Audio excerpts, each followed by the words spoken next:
Welcome to Day 10 of Breaking Free from Anxiety. Today we master the art of challenging and reframing anxious thoughts. This is where you become your own cognitive therapist. Dr. Aaron Beck's research shows that changing thought patterns can reduce anxiety by up to 80%.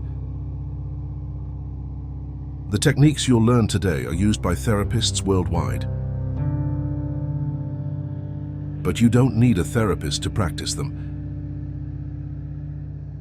You have everything you need within you right now. Yesterday, we learned to identify cognitive distortions. Today, we learn to challenge them and create balanced alternatives. This is the heart of cognitive restructuring.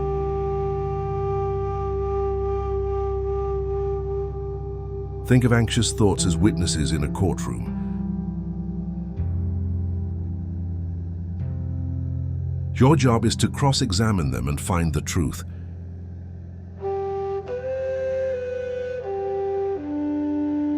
Most anxious thoughts crumble under gentle questioning. Let's start with the Socratic method.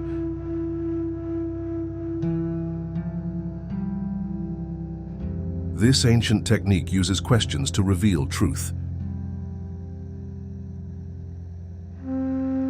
Socrates believed that wisdom comes from questioning our assumptions. When an anxious thought arises, become a detective.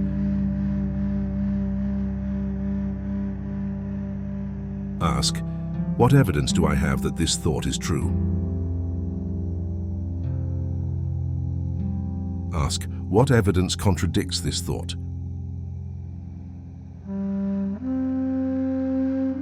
Ask, is there another way to look at this situation? Ask, what would I tell a friend having this thought? Ask, how likely is this worst-case scenario? These questions create distance from the anxious thought. They help you see the thought objectively, rather than emotionally. Let's practice this with a common anxiety scenario.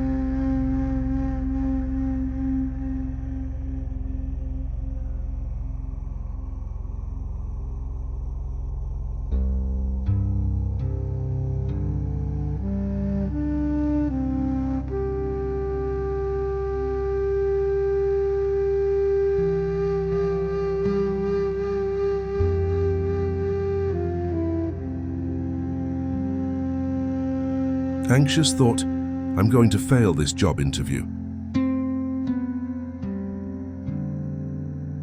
Question 1. What evidence do I have that I'll fail? Possible answer. I'm nervous and I made mistakes in past interviews. Question 2. What evidence contradicts this thought? Possible answer. I'm qualified, I've prepared well, and I've succeeded in interviews before. Question 3. Is there another way to look at this? Possible answer. This is an opportunity to share my skills and learn about the company. Question 4. What would I tell a friend?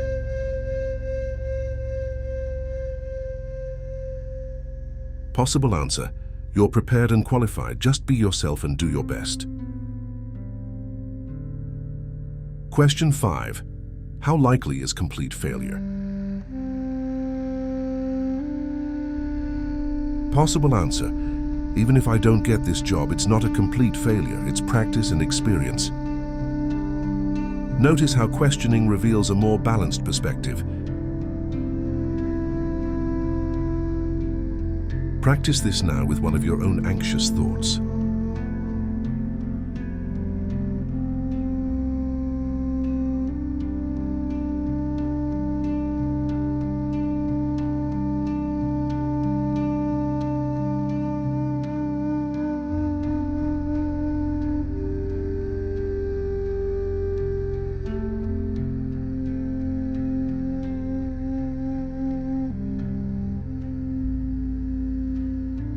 Now let's learn the thought record technique.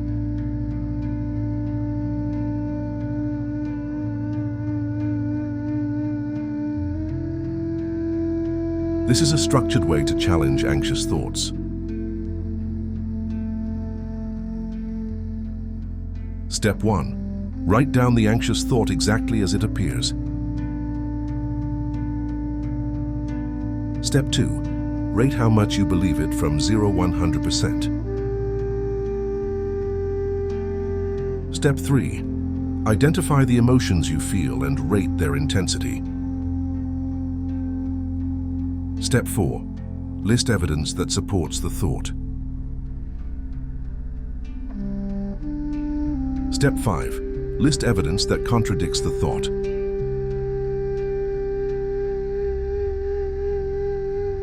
Step 6. Create a balanced alternative thought.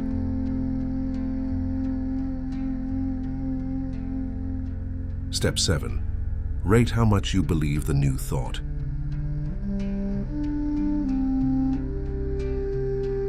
Step 8.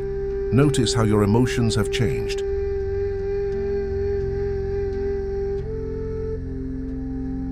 Let's work through an example together.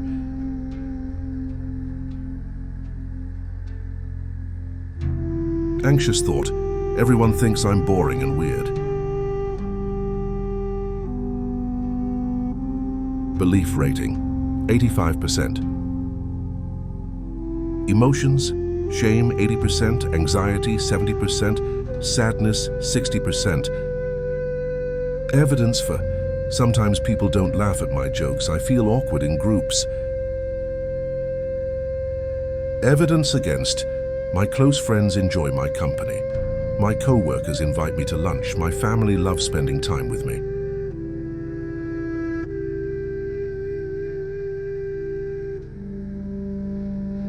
New belief rating, 30%.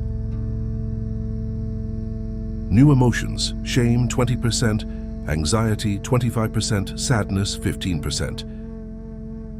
Notice how the emotions decreased when the thought became more balanced.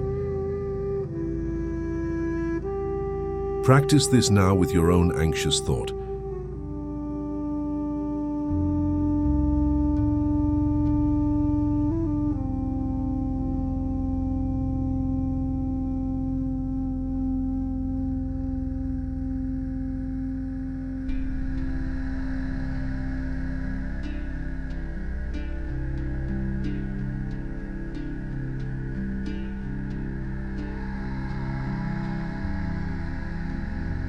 Let's explore the best friend technique.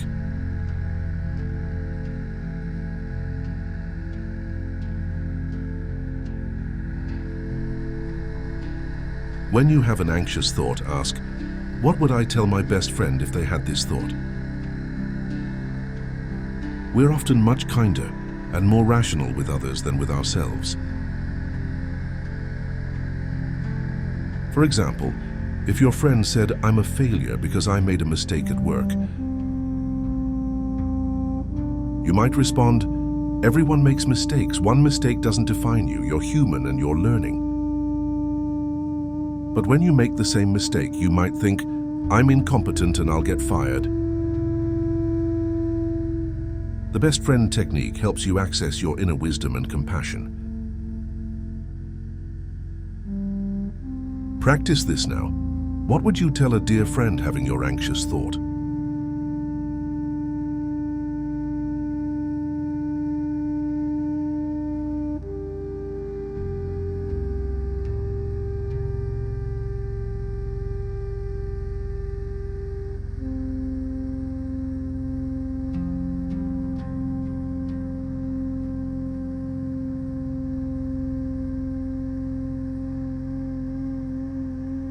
Now let's learn the probability estimation technique.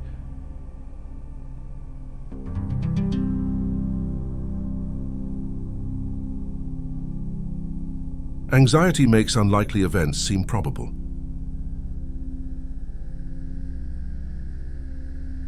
This technique helps you assess realistic probabilities. When you have a catastrophic thought, ask,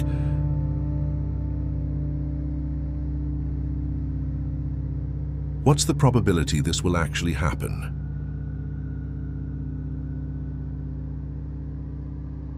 What's the most likely outcome?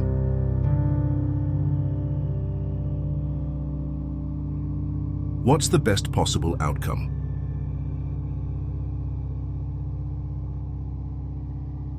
For example, anxious thought. I'll have a panic attack during my presentation and everyone will think I'm crazy. Probability of panic attack. Maybe 10%, you've only had a few before. Probability people will think you're crazy. Less than 1%, most people are understanding. Most likely outcome, you'll feel nervous but complete the presentation successfully. Best possible outcome, you'll feel confident and receive positive feedback. This technique grounds you in reality rather than anxiety's distorted probabilities. Practice this now with one of your catastrophic thoughts.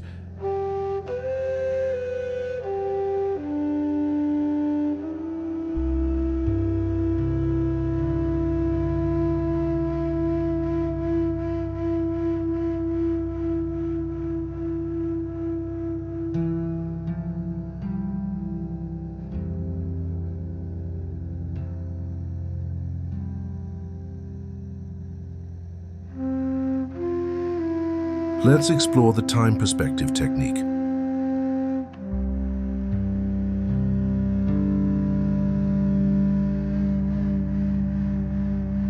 Anxiety makes current problems seem permanent and overwhelming. This technique helps you zoom out and gain perspective.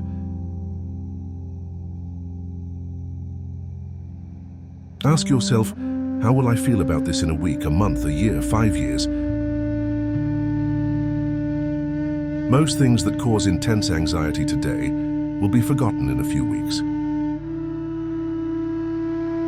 For example, you're anxious about a social mistake you made. In a week, you might still feel embarrassed, but less intensely. In a month, you'll probably rarely think about it. In a year, you likely won't remember it at all. In 5 years, it will be completely irrelevant.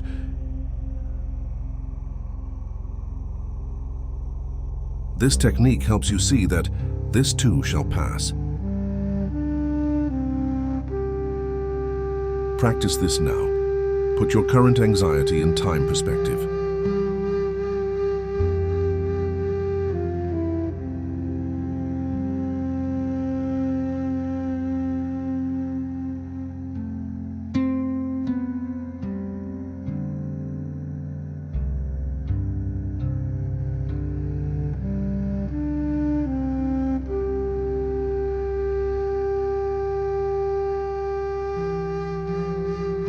Now let's learn the worst-case scenario technique.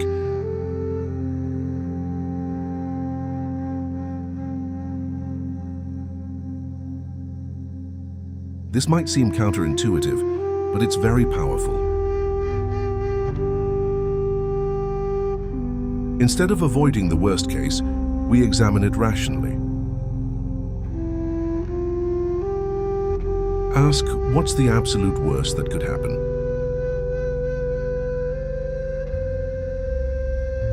Then ask, how would I cope if that happened? Usually you'll discover that even the worst case is manageable.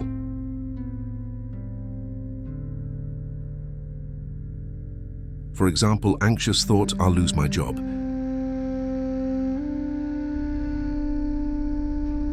Worst case, you do lose your job.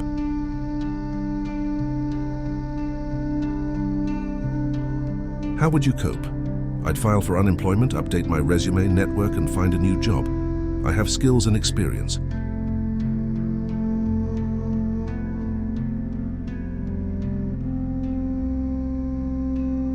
And you're more resilient than you think.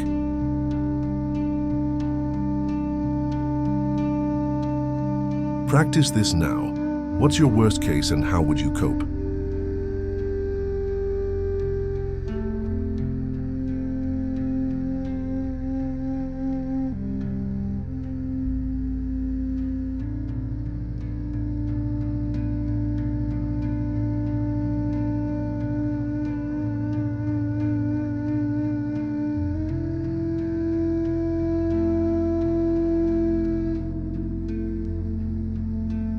Let's practice the reframing technique.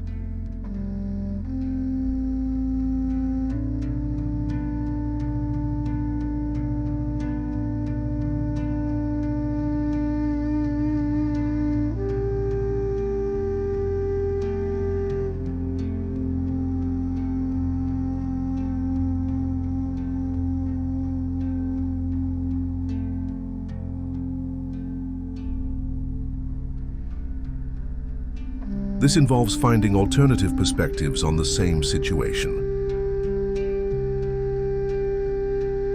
Every situation can be viewed from multiple angles. Anxious perspective: I have to give a presentation and I might embarrass myself.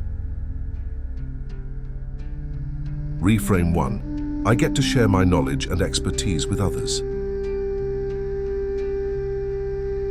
Reframe 2: this is an opportunity to practice my communication skills. Reframe 3: even if I'm nervous, I can still deliver valuable information. Reframe 4: my nervousness shows that I care about doing well.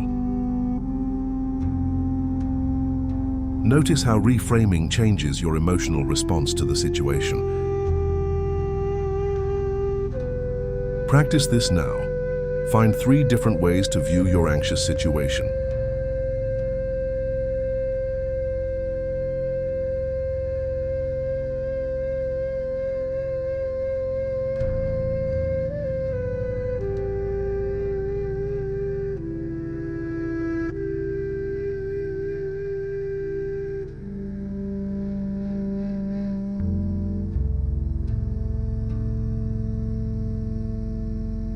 Now let's learn the evidence-based thinking technique.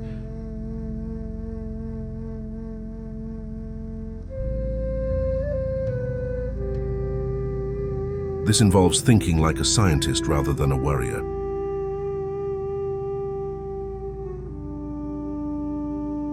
Scientists base conclusions on evidence, not emotions or assumptions. When you have an anxious thought, ask,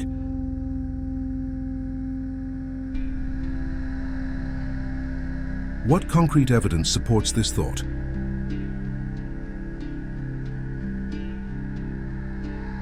What concrete evidence contradicts it?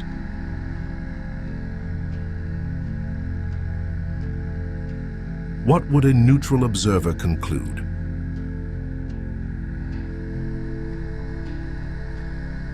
For example, thought, my boss hates me.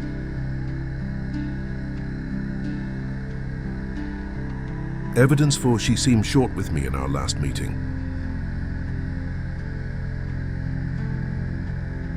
Evidence against.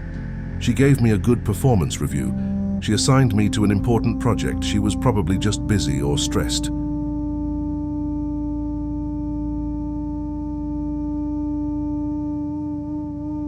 This technique helps you think more objectively and less emotionally. Practice this now. What does the evidence really say about your anxious thought?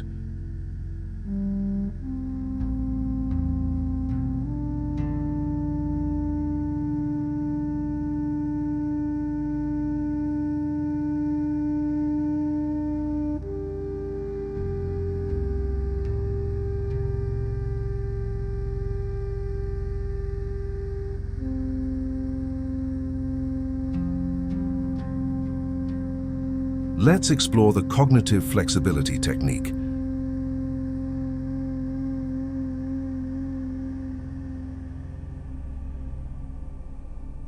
This involves generating multiple explanations for the same event.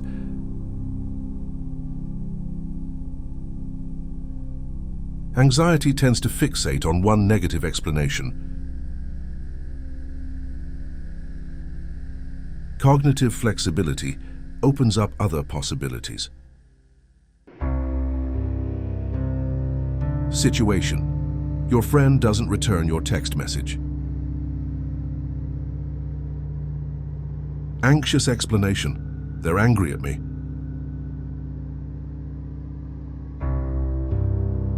Alternative explanations: they're busy with work or family.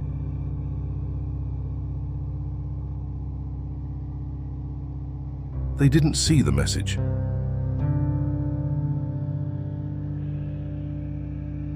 They saw it but forgot to respond.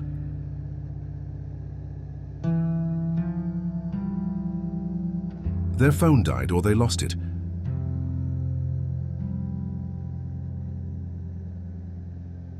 They're dealing with personal issues.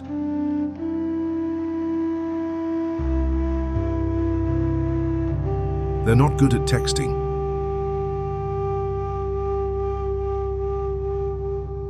Notice how many innocent explanations exist for the same situation. Practice this now.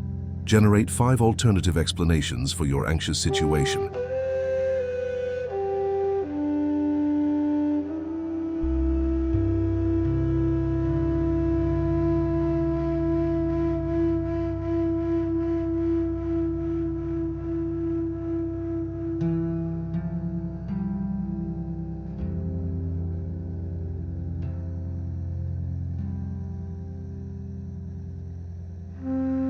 Now let's practice the balanced thinking technique.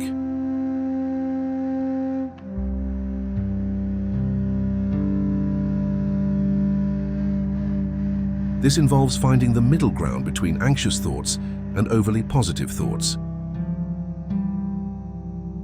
The goal isn't to think positively, it's to think accurately.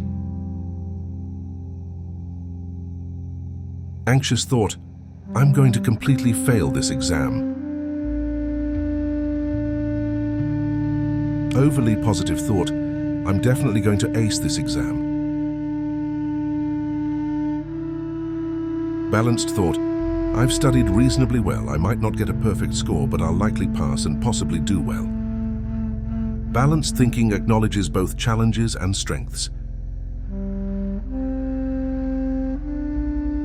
It's realistic without being pessimistic.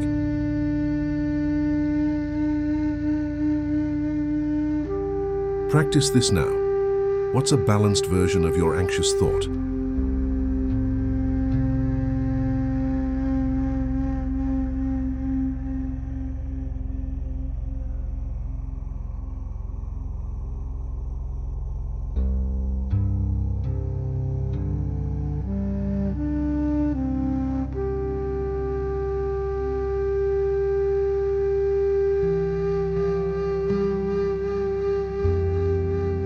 Let's learn the compassionate reframing technique.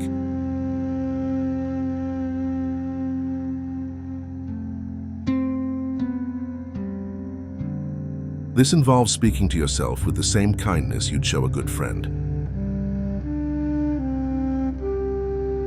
Harsh self-talk: I'm so stupid for making that mistake. Compassionate reframe: I'm human and humans make mistakes. I can learn from this and do better next time. Harsh self-talk: I should be over this anxiety by now. Compassionate reframe: healing takes time. I'm making progress even if it doesn't always feel like it. Compassionate reframing reduces shame and increases motivation. Practice this now. How can you speak more kindly to yourself about your anxiety?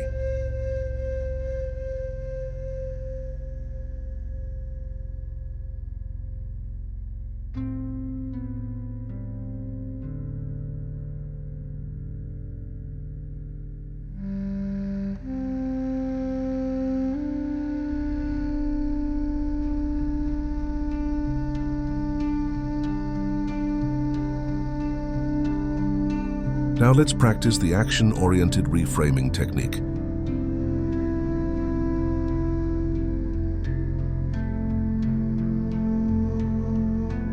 This involves shifting from worry to problem solving.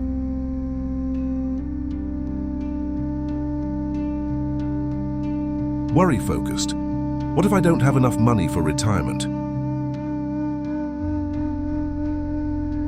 Action-focused. What steps can I take today to improve my financial security? Worry-focused. What if my relationship doesn't work out? Action-focused. How can I be a better partner and communicate more effectively? Action-oriented thinking empowers you rather than paralyzing you. Practice this now. How can you turn your worry into actionable steps?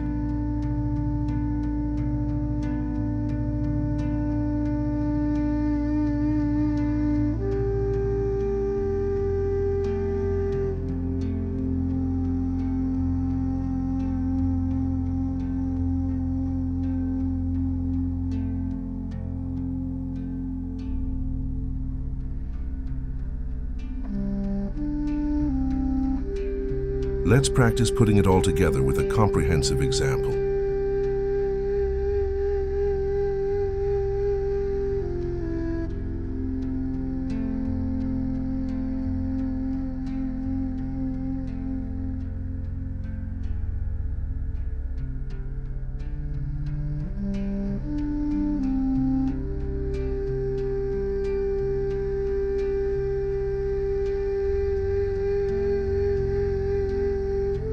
Original anxious thought, I'm going to have a panic attack during my wedding and ruin the whole day.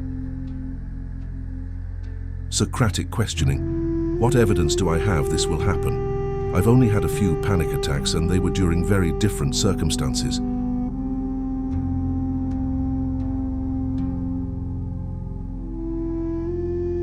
Time perspective. In 5 years, I'll remember the love and joy of my wedding day, not any momentary anxiety. Worst case coping. If I do feel panicky, I can use my breathing techniques, step outside for a moment or ask my partner for support.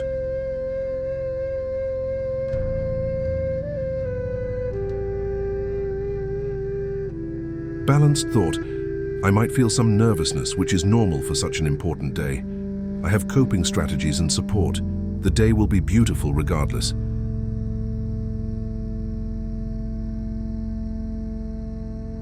Practice this comprehensive approach with your own anxious thought.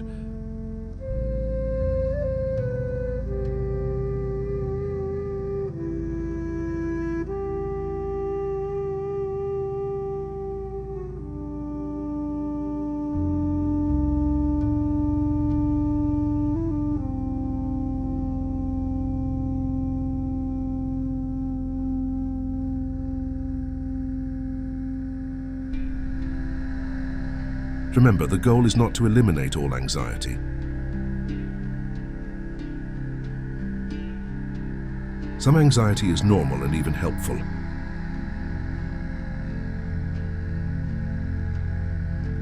The goal is to think more accurately and compassionately.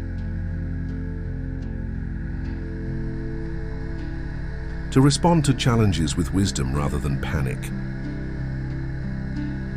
These techniques take practice, but they become more natural over time. Start with one technique that resonates with you. Use it consistently for a week before adding another. Eventually, challenging anxious thoughts will become automatic. You'll catch distorted thinking as it arises. This gives you the power to choose your response. Tomorrow we'll learn the RAIN method for working with difficult emotions. If this practice brought you clarity, please like this video, subscribe to join our healing community, and share it with someone who needs this wisdom. Share in the comments which reframing technique you found most helpful. Until we meet again in tomorrow's practice, may you see your thoughts with clarity and respond with wisdom. Namaste.